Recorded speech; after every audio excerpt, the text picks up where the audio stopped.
Hey happy campers! Welcome to our first family event of Rec at Home, brought to you by the Community Recreation Division of Arlington Parks and Rec. My name is Miss Emily, and today we're having an indoor campout. Did you get to build an indoor fort this week for our challenge? I did, and my family had so much fun. For our indoor campout today, we will be making sheet pan s'mores, making a plastic cup campfire craft, and reading A Campfire Tail together, a story about friendship and, you guessed it, camping. This video is also on our YouTube page, so you can do the first two projects now and listen to the story, or you can take your time on the first two projects, build or rebuild your fort, and listen to our campfire story from your indoor fort together. At Rec at Home, we have 3 expectations. The first one is try your best. Today, that means try every project together as a family. The second expectation is be safe. Today, being safe looks like asking an adult to help us with the oven part of our s'mores project and making sure that we're safe with our art materials like scissors. Our third expectation is be kind. Today, being kind means sharing materials, asking for help if you need it, cleaning up after every project, listening to the campfire story, and thanking anyone who helped you today. Our first project today is a plastic cup indoor campfire.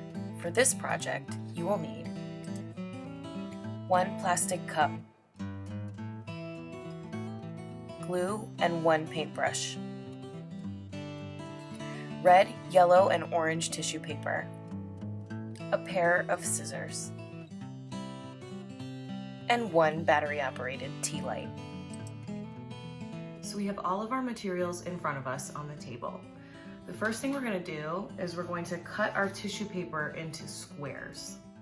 To begin, we folded our tissue paper so that we could get more squares at once. Once you have your tissue paper folded, cut each square to be about 2 inches by 2 inches. Don't worry about making them perfect because in the next step, we're going to crunch them up anyway. So now we have our 4 red squares, 4 orange squares, and 4 yellow squares. Let's get started. All right, so we're gonna take our cup and our glue. I'm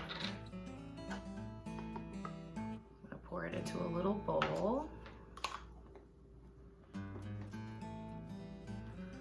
Okay, so my cup is ready, my glue is ready, my brush for my glue is ready. So what you're going to do is you're gonna paint some glue where you want to put your first squares. We're gonna put them all over. You're gonna crumple up your paper and then you're gonna stick it right there to the cup. And then we're gonna do that with our other colors.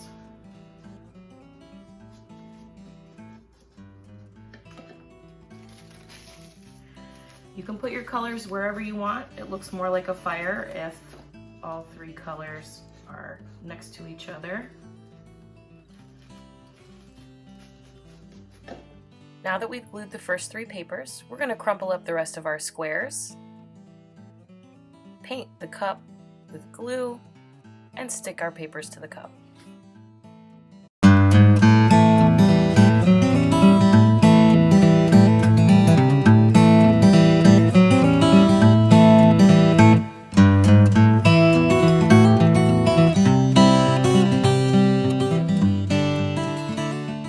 Once you've glued the first 12 squares to the cup, cut about 10 more squares of each color, scrunch them up, and glue them down.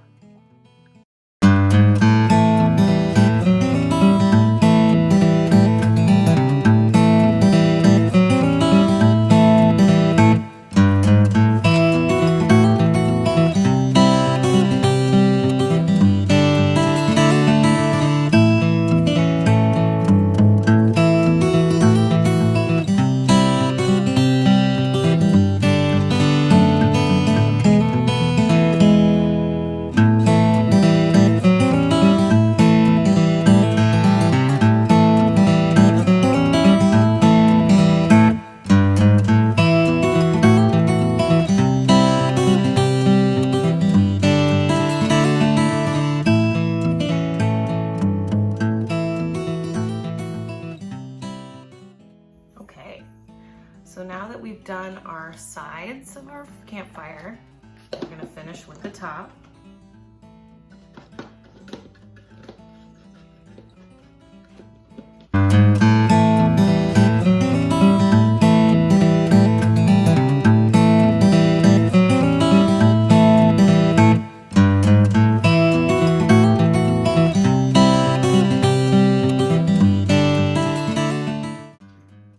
Okay, now we have our campfire and we need to let it dry. While we wait on our campfires to dry, let's get started on our next project, sheet pan s'mores. Where do you usually make s'mores? Do you know?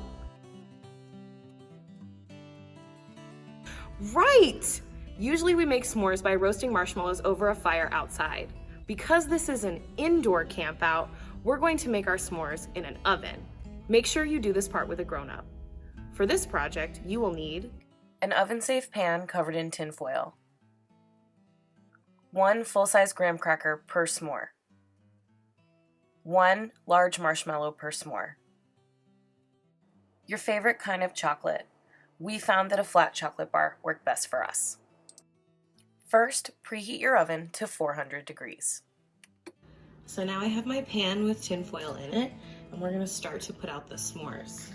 The first thing you're gonna do is lay half a graham cracker, as many servings as you want, and each serving is 1 s'more. So we're gonna do 6. Then you're gonna put your chocolate on the graham cracker.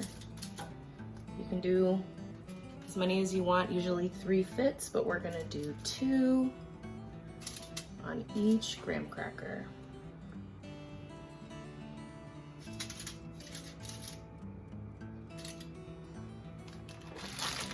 And you're gonna take 1 marshmallow per s'more,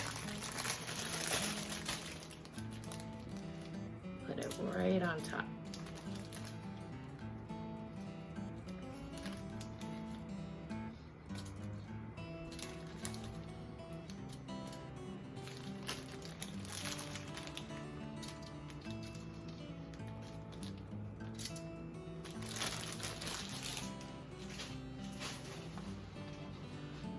So this is 1/2 of the s'more. This is all that's gonna go into the oven. Have an adult help you put your s'mores in the oven and then set a timer for 3 to 5 minutes.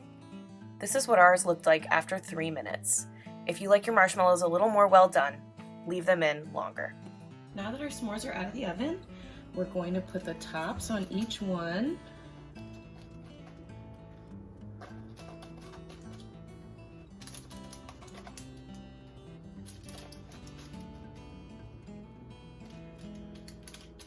And then we're gonna wait a little bit for them to cool. This is hot, so make sure a grown-up does this for you or with you. You're going to hold that top graham cracker, pick it up with a large spoon or a spatula, put it on a plate, and you have a beautiful oven s'more. Should we check on our campfires now? I think so. So now that our cup is dry, we're going to take our tea light and we're gonna turn it on. All you have to do is put the cup over the tea light and you put yourself in a dark room and you've made your very own indoor campfire.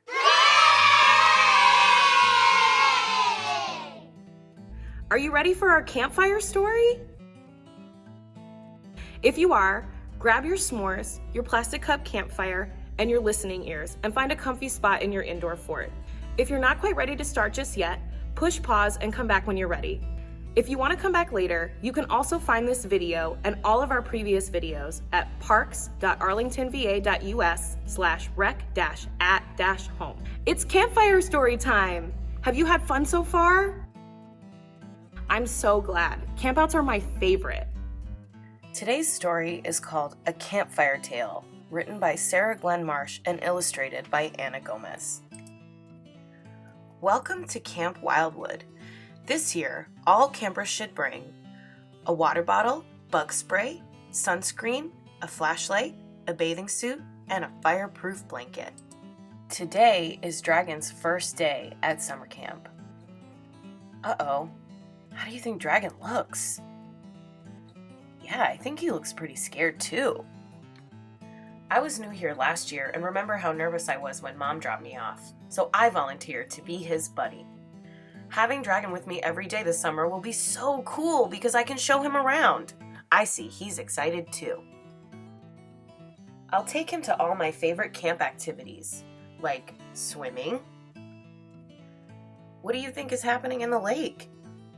Looks to me like Dragon's splashing everyone around. Sailing and tug of war. But it looks like Dragon's too big for that boat. And he's definitely stronger than all the kids on the other team because he's holding them up on the rope. The morning didn't go so well, but after lunch is archery and horseback riding. What do you think? It looks like that bow is too small for Dragon and he broke it. And he's bigger than that horse. The horse is holding on to him. This year, the counselors have asked us to put on a puppet show for the youngest campers. Dragon wants to help, but it's worse than I could have imagined. Why do you think this is worse than the little girl could have imagined? Yeah, it looks like Dragon's tail is too pointy and poking through one of the puppets' mouths, and his claws are also too sharp and they've poked through one of the puppets' eyes. I'm starting to think having Dragon for a buddy isn't cool after all. Nobody wants him around, and since I'm Dragon's buddy, no one wants me around either. Maybe tonight will be better. After all, Dragon's still new here. Plus, tonight's the first Camp Wildwood Moonlight Sleepover of the summer. Maybe Dragon won't want to come. But he shows up at 5 o'clock sharp. He looks ready to go with his backpack and his sleeping bag. I tried pitching our tent by myself. Trust me, I say, it's easier that way. But Dragon insists on helping. Oh no, it looks like Dragon's too big for the tent. He's even sitting on the little girl. After dinner, we meet in the woods to tell scary stories. Dragon tags along even though he's been afraid of ghosts ever since his older brother saw one in their castle tower. I don't think Dragon's having any fun. I just want to go to bed and forget this bad day, but Dragon sees a spider. I don't like spiders, so Dragon tries to help by breathing fire on them. Get out! Get out! I yell.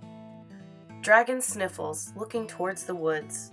I know it's really just my job to show him around, but Dragon looks like he could use a friend more than a buddy tonight. At least you got rid of the spider, I sigh. Let's just get some sleep.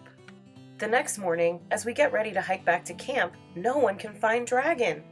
We search and search, calling his name, but there's no answer. I hope we find him soon.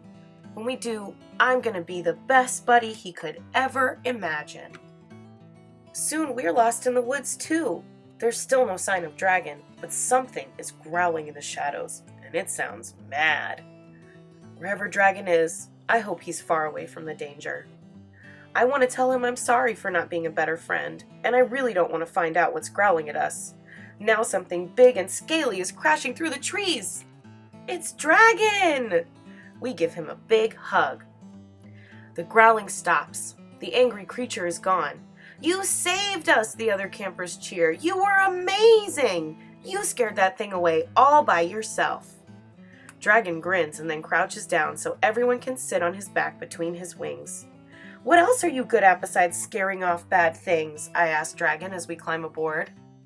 As it turns out, dragons are really good at flying, and cave exploring, and marshmallow roasting. Best of all, dragons make good buddies, but even better friends. Can you think of some ways that you're a good friend? Wow, those are some great ways to be a good friend. I bet Dragon would want to be your friend too. The end. We hope you had fun at our indoor campout. Thank you for joining us. We'll see you next Monday at 11 a.m. for Red, White, and Blue Week. For calendars, next week's supply list, links to past videos, and much more, visit us on our website at parks.arlingtonva.us/rec-at-home. Have a great weekend!